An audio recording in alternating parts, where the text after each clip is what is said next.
Graça e paz a todos, boa tarde.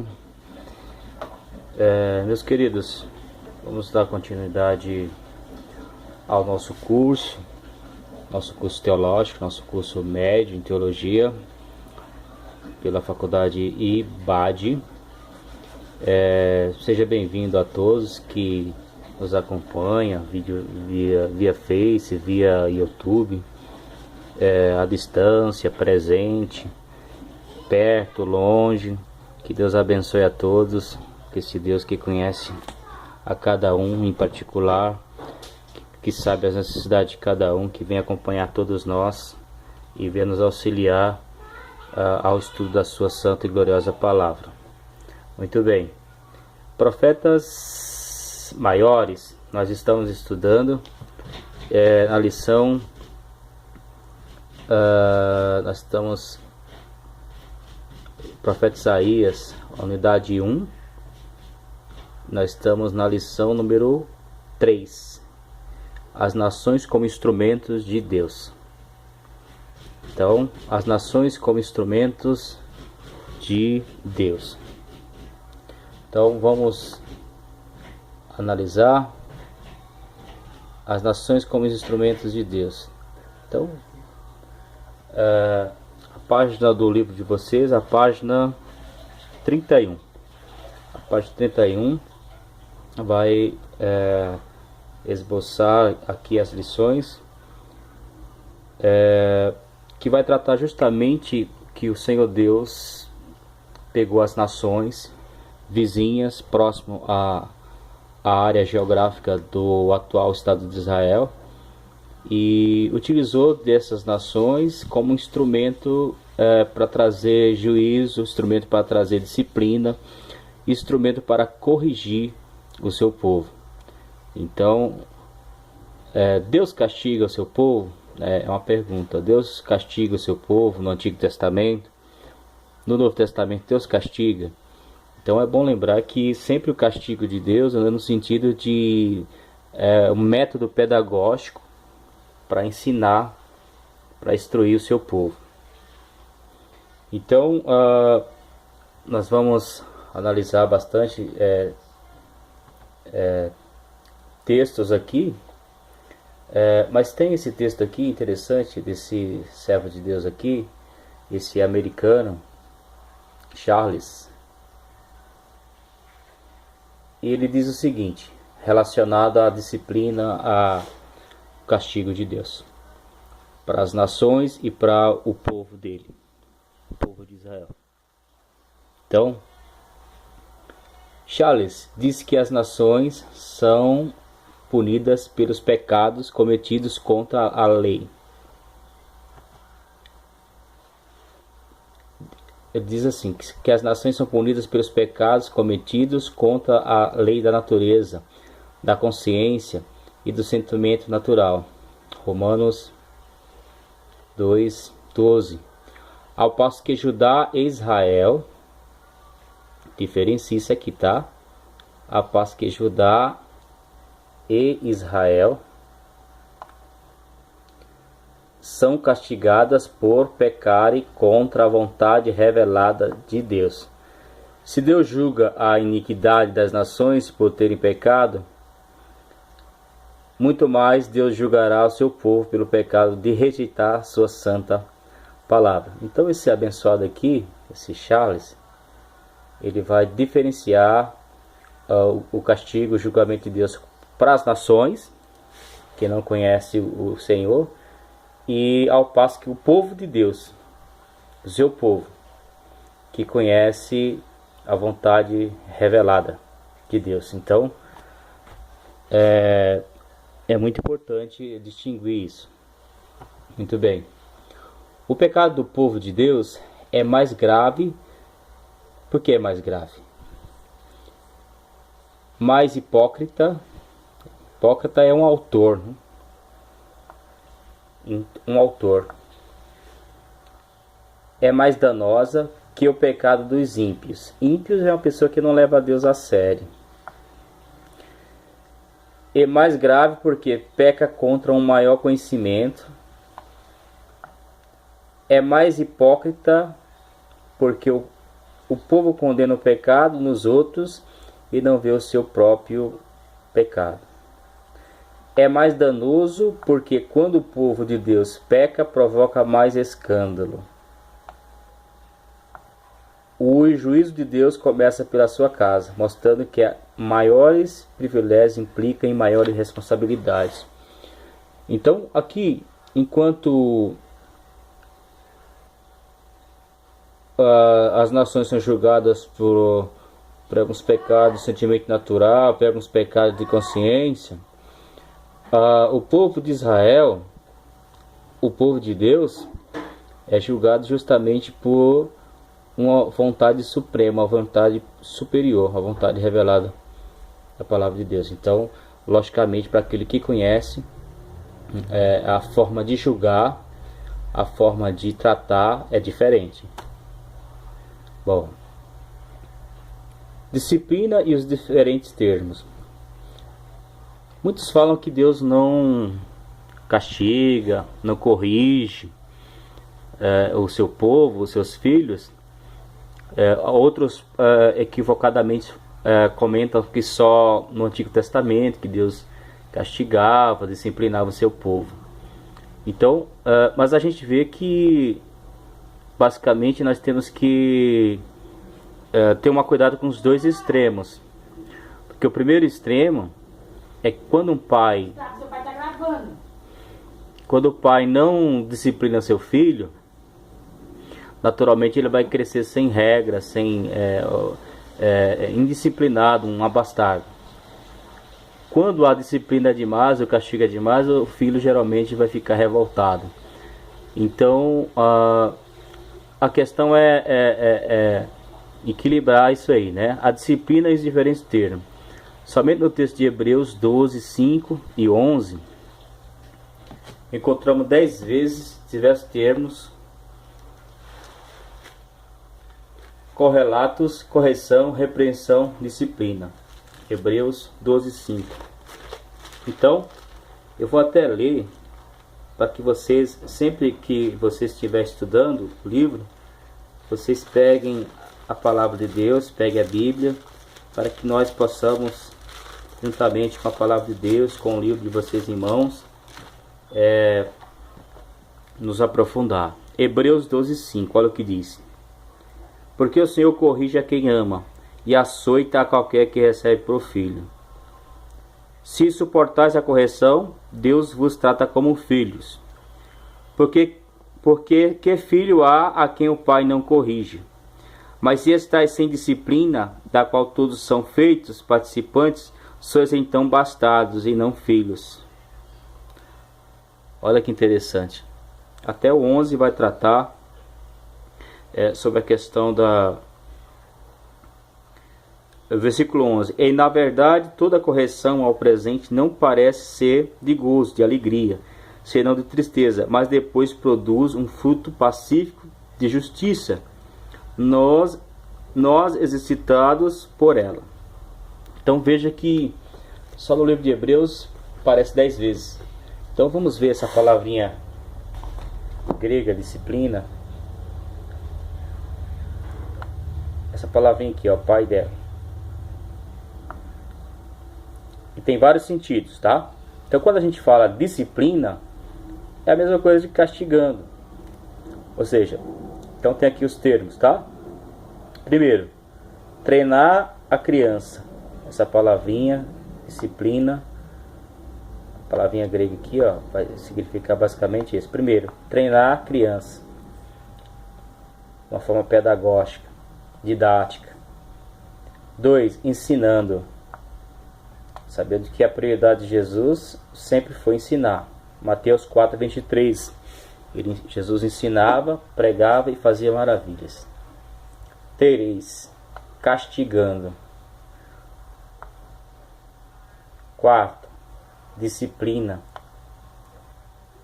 Disciplina é algo cronológico, é algum hábito, é alguma coisa que corriqueiramente a gente tem que disciplinar. Correção. Correção, você corrige aquilo que está errado. educar para a vida. Então veja que essa palavrinha significa tudo isso. Então quando a gente fala disciplina, a gente está falando que Deus, de uma certa forma, Deus permite certas situações, uma forma de castigo, uma forma de colocar no cantinho da parede. Por exemplo, Deus permitiu que o povo de Judá fosse levado cativo para a Babilônia e ficaram 70 anos lá, no cantinho, lá de perto do rio Quebar. Então, o Senhor Deus se utiliza desta forma, não para destruir, acabar com o povo, mas ao contrário, justamente é para restaurar, para corrigir a indisciplina, para ensinar o seu povo a voltar à palavra de Deus. Muito bem. No Novo Testamento, Apocalipse 3:19 diz que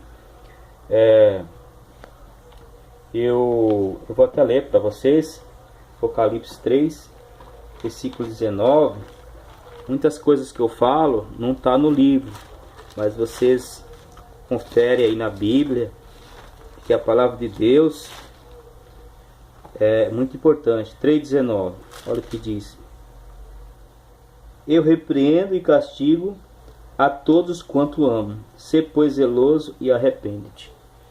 Eu repreendo e castigo a todos que o amam. Então, o castigo, a disciplina, vem para aqueles que amam. Deus ama, justamente para quê? Para treinar, para ensinar, para disciplinar, para aplicar o corretivo e para educar para a vida. Muito interessante. Então, muitas vezes no Novo Testamento, Deus manda a disciplina para o seu povo.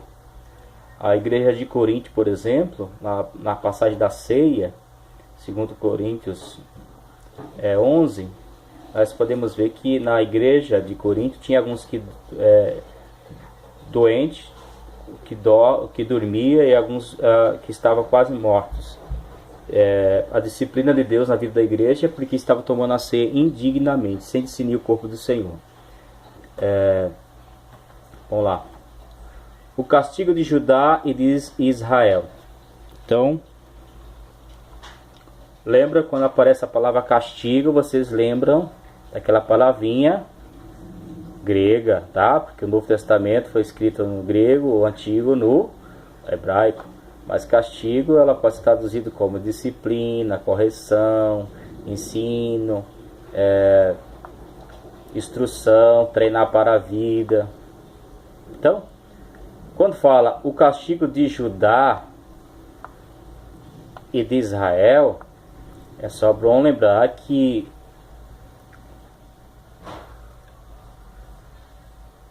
depois da morte de Salomão, o reino de Israel foi dividido, tá?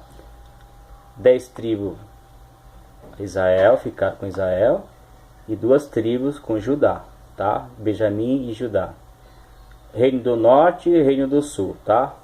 Israel, reino do norte e reino do sul.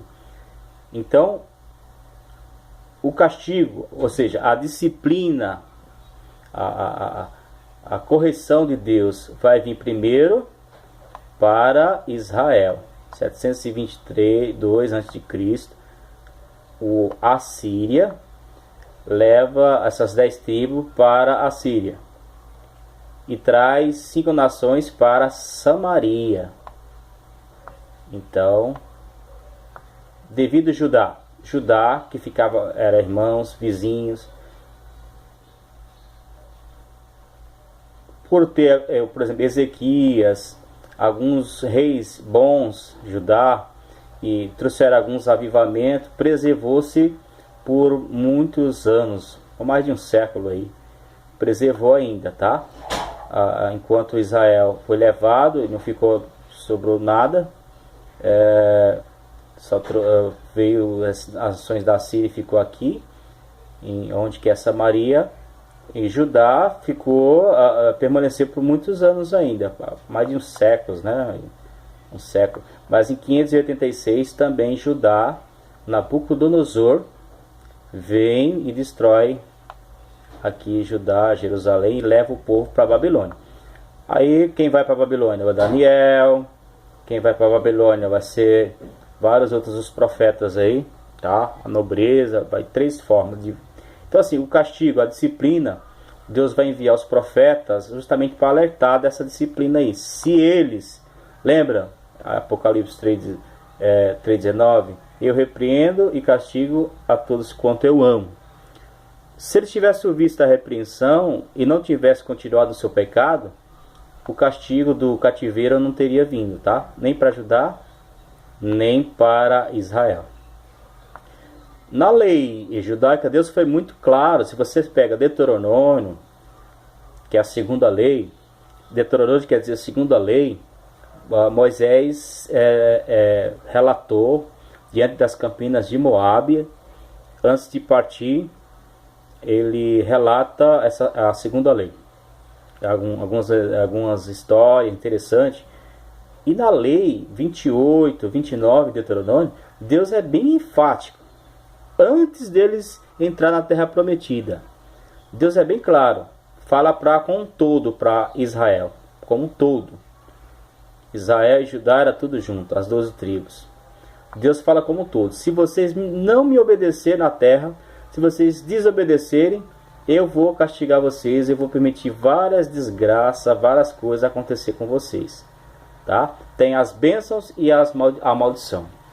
Então, Deus foi bem claro, antes deles entrarem na terra. Depois que eles entraram na terra, eles desobedeceram e Deus foi bem claro também. Trouxe a disciplina. Ok? Então, o castigo de Deus para com o seu povo não deve ser visto como uma vingança, mas como uma ação amorosa de correção, tá? Só como uma ação amorosa de correção, nós podemos ver que Israel, as 10 tribos, Israel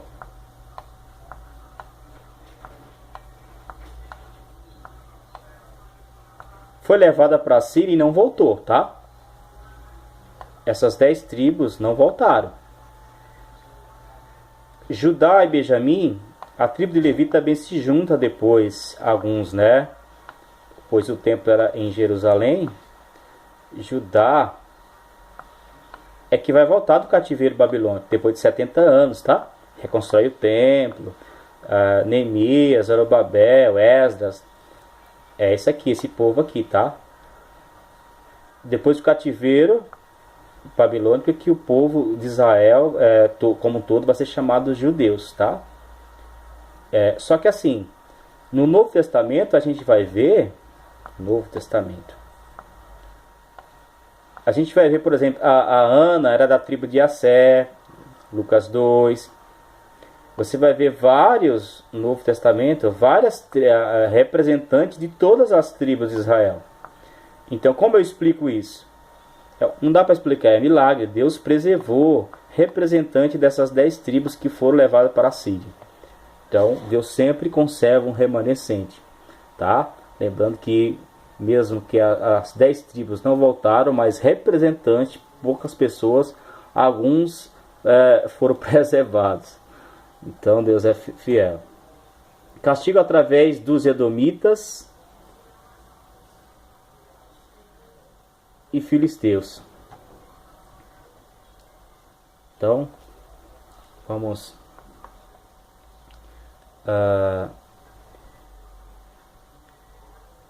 aqui, o castigo através dos edomitas. Então vamos ver aqui, meus irmãos, a questão a página do livro, a página de número 32.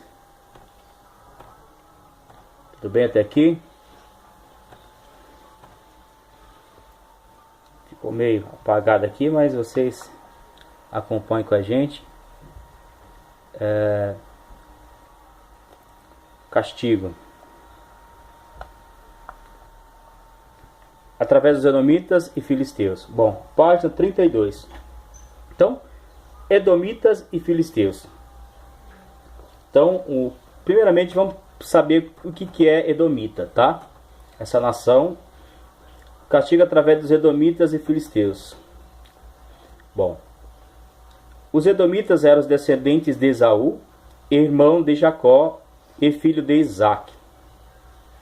Eles são assim chamados porque o termo Edom é aplicado a Esaú. A palavra Edom vem de um termo hebraico que faz referência à cor vermelha. Lembre disso. Edom quer dizer cor vermelha, tá? Cor vermelha. Interessante, hein? Cor vermelha. Vou pegar a cor vermelha aqui. Cor vermelha. Tá? Desde Gênesis 25 a gente vê que eles lutavam na barriga, Esaú e Jacó. Então a Rebeca foi perguntar para Deus por que isso. O que Deus responde? Que havia duas nações aí no ventre dela. Então, muito bem. A cor vermelha quer dizer Edom. Só que os estudiosos tentam explicar de três formas por que Esaú chamou Edom. Tá? Lembrando que era para ser chamado Esauítas, né? Esauítas. Mas por que não chamaram Esauítas? Esauítas. Chamaram Edomitas. Porque justamente Esauítas. Chamaram Edomitas. Significa vermelho. Esse termo é utilizado na Bíblia para se referir a Esaú, ao território de Edom. Veja só. Edom é chamado aos descendentes de Esaú e ao território de Edom, onde Esaú habitou. E os habitantes desse território. Basicamente, existem três explicações principais sobre a aplicação do significado de Edom.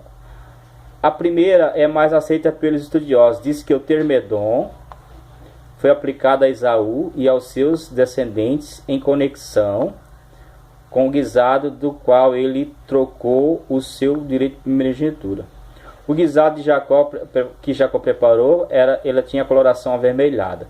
Então, os estudiosos tentam explicar o porquê que chamam-se Edom, os aitas, Esaú, os descendentes de Esaú. A primeira é porque o guisado que ele vendeu era de cor vermelha. O guisado de Jacó preparou para ele tinha coloração avermelhada. A segunda explicação é que Esaú, vamos voltar aqui,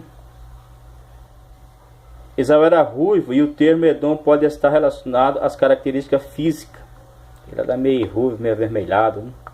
A terceira hipótese é também que Edom as montanhas, a terra, a região geográfica, os rochedos de montanha de arenito vermelho. Então há essas três possibilidades porque chamou Edom. Edom quer dizer vermelho. Eu acho que é mais pela questão do guisado, tá? E pode ser também mais a questão da cor física, a estrutura física do Esaú. Então Esaú é os edomitas, tá? E eles foram desde o ventre inimigos de Israel, inimigos de Jacó. Então, aqui a área geográfica, tá o mapa, tá? Olha aqui, em vermelho, para vocês verem. Aqui é Edom, ó. Olha onde tá Judá aqui. Ó, Judá tá aqui, ó. Pertinho, vizinho, do lado, ó. Do lado. Pulou a cerca, passou da linha para cá, já é Judá. Muito perto, né? Então essa regiãozinha aqui, próximo, ó, Mar Morto, tá aqui, era tudo próximo, tá? Tudo bem até aqui, meus irmãos? Então esses edomitas aqui, eles foram inimigos. A questão histórica é interessante, se a gente for ver na questão da história. Se você pega Números 20, quando o povo está vindo do Egito para Canaã, ele se depara com os edomitas, e os edomitas Moisés pede para passar pelo território deles, e eles não deixam. Eles queriam amaldiçoar, abominar os edomitas, porém o Senhor Deus não permitiu. E Moisés foi por outro caminho. Então, historicamente, quando o povo de Israel entra na terra prometida, os edomitas por várias vezes foram submetidos aos israelitas. Por exemplo, na época do Davi, foram pagar tributos e se submeteram, na época do Reino Unido, né, que foi Saul, Davi e Salomão. Bom, depois da divisão do reino, Reino do Norte e Reino do Sul, Israel Norte e Judá Sul, por várias ocasiões os edomitas, vendo a fragilidade, a desunião do povo de Israel,